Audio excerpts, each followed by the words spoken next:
Hello, this is BJ and welcome to another edition of Read It Again. As you can see, obviously, I am not traveling right now. Hopefully, I will be traveling again one more time this weekend, but possibly not. Most likely the next 2 or 3 videos, I will not be traveling, and there's a reason for that.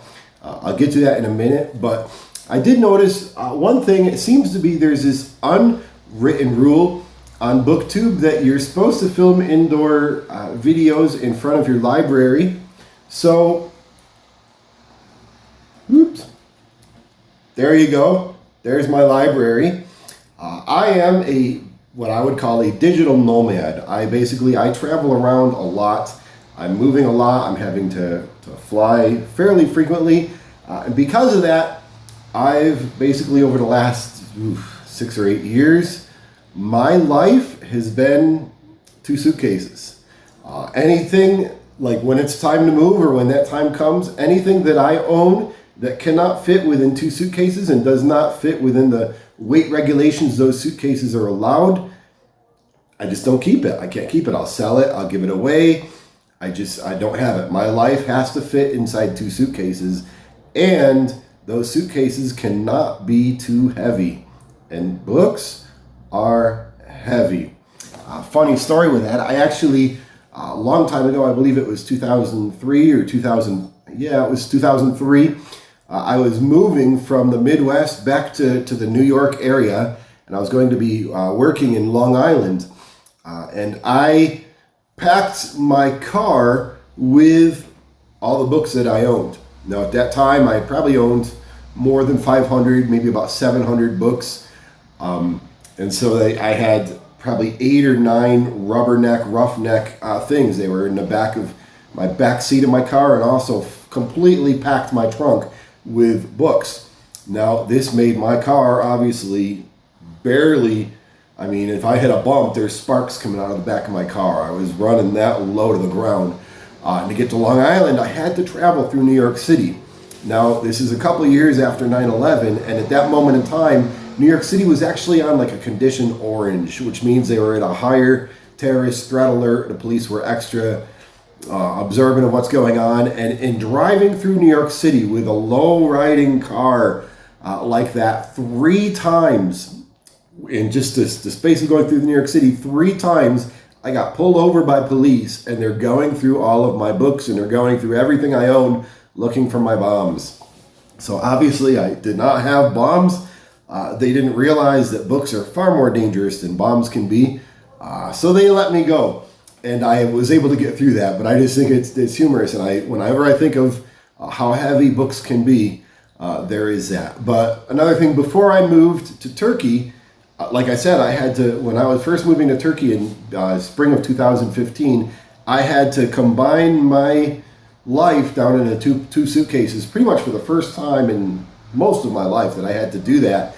And at that time, I had 6-foot high bookshelves loaded with books. I had more than 1,000 books at that point in time.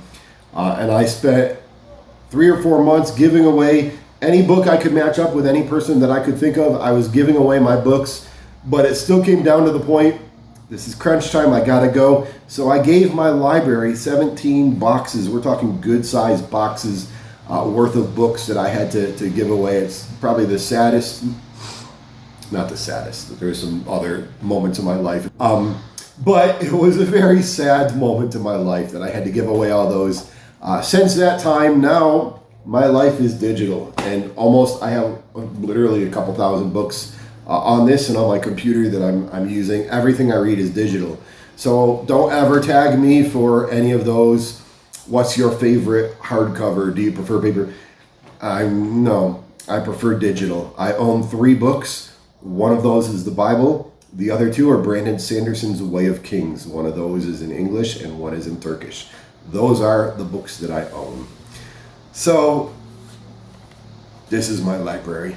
There you go. There is my library.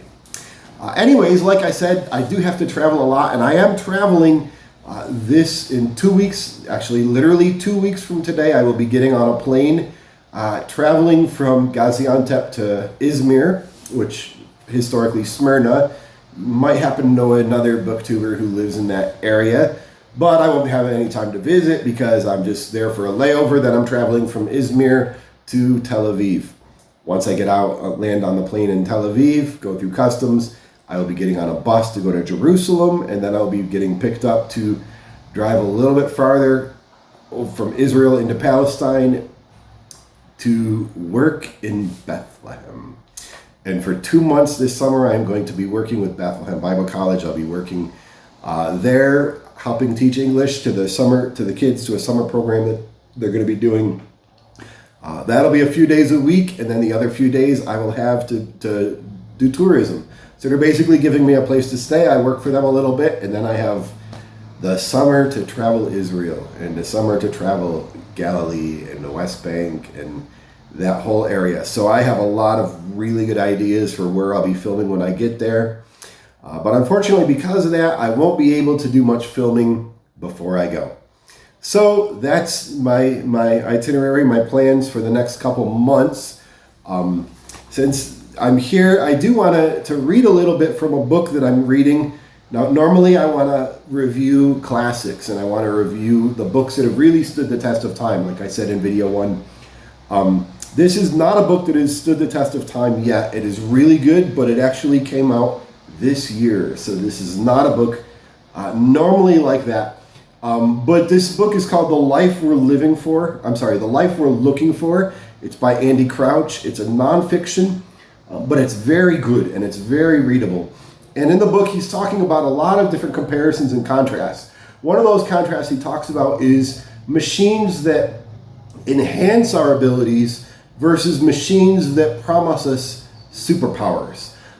Simple example of that, the bicycle is a machine that enhances our abilities. We're using our muscles, we're using our balance, we're using all of our natural human abilities, and the bicycle just makes them more, allows us to go faster, gives us more endurance, allows us to travel farther, but we're working still, and we're putting in the effort still.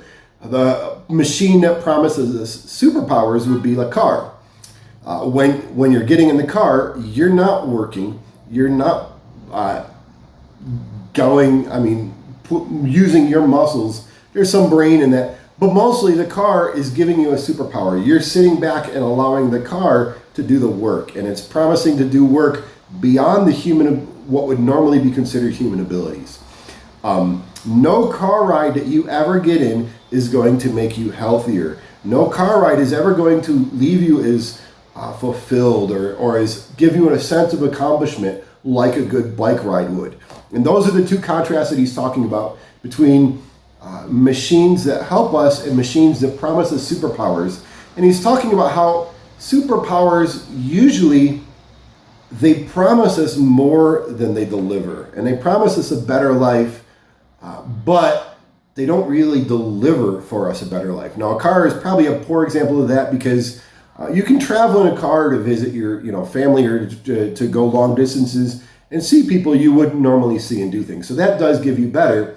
But if you're just traveling in a car to go a mile down the road to, go to the grocery store, walking or biking actually would be a better, healthier, more fulfilling way to do that. But none of us want to do that because we become reliant on these superpowers.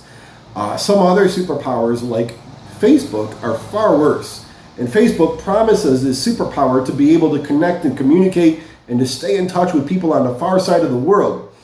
But really, Facebook doesn't connect people.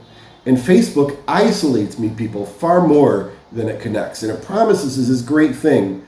But really, how many people have just spent hours just wasted on Facebook or on others and then walk away feeling unfulfilled and feeling empty and feeling lonelier than you ever have before? I'm not against Facebook. I do have it. And so does he. But he's just saying how we need to own our technologies and not let our technologies own us. So with that in mind, I just want to read a little bit of what he wrote here.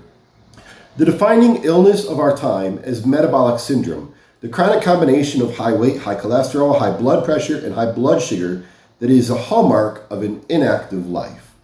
Our strength is atrophying and our waistline expanding to compensate. We turn to superpowers at a supermarket with aisles of fat and salt, convincing our body's reward system, one bite at a time, that we have never been better in our life.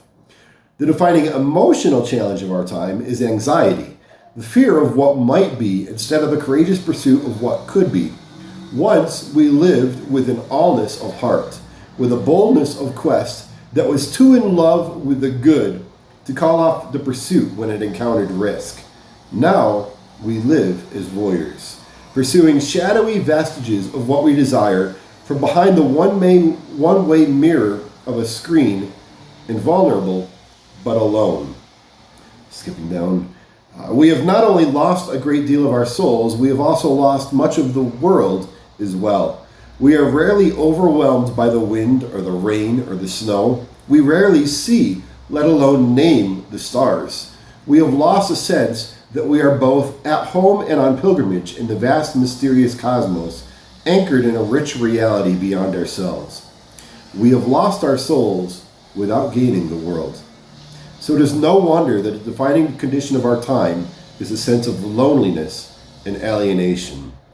If human flourishing requires us to love with all of our hearts, souls, mind, and strength, what happens when nothing in our lives develops these capacities? What exactly will we love?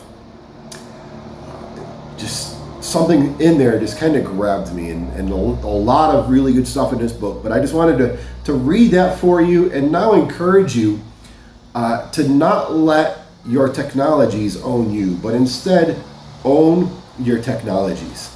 Take a day, take a couple hours, unplug everything, play a board game with your family, go out to the park, meet with your neighbors, do something to connect with your world instead of simply pretending to connect by getting on Facebook or on Instagram or on TikTok one more time, wasting one more hour. Encourage you to do that. My name is BJ.